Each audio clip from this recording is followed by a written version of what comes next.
युद्ध समाप्त हो चुका है, पर युद्ध भूमि अब भी चीख रही है। जहां पहले शंखनाद गूंजते थे, अब वहां है राख और स्मृति। विजय मिली, पर किसे? और वहीं शवों के बीच एक देह हिली, जिसे सबने मृत मान लिया था। उसकी आंखें खुली, वह जीवित था। वह था सेनापति कृतवीर्य। बिना नाम, बिना लक्ष्य, हिमालय की गोद में उसे मिला मौन। वह उत्तर की ओर निकल पड़ा, वो मौन जिसने उसकी आत्मा को युद्ध से शांति की ओर मोड़ा।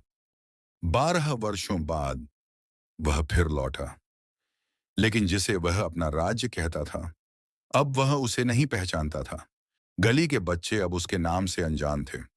जिसने उनके बचपन के लिए तलवार उठाई थी, अब वही एक संदिग्ध बन चुका था। सिंहासन पर अब बैठा था एक युवा राजा, तेजस्वी पर अनुभवहीन।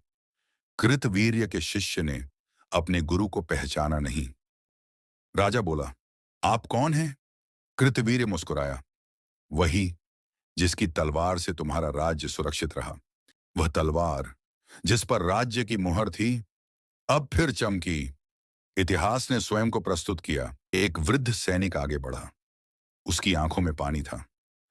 यह वही है जिसने मेरे बेटे को युद्ध में बचाया था। दरबार मौन था, धर्म और राजनीति के बीच झूलता हुआ। क्या इतिहास को नमन मिलेगा या ठुकरा दिया जाएगा? राजा ने पूछा, मां ने युद्ध से पहले क्या कहा था? कृतवीर्य बोला, वचन नहीं दिया था, आंसू दिए थे।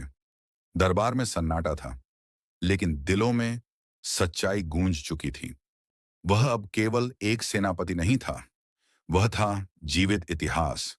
राजा ने उसे मंत्री नहीं बनाया, उसे बनाया आचार्य, जिसने अगली पीढ़ी को सिखाया युद्ध की नीति और धर्म की गहराई। जहां कभी तलवार चली थी, वहीं अब वह बीज बो रहा था। संस्कृति के, संस्कार के। सालों बाद वह नगर की सीमा पर बैठा था। सूरज ढल रहा था, पर उसके चेहरे पर केवल संतोष था। वह सोया और फिर कभी नहीं उठा।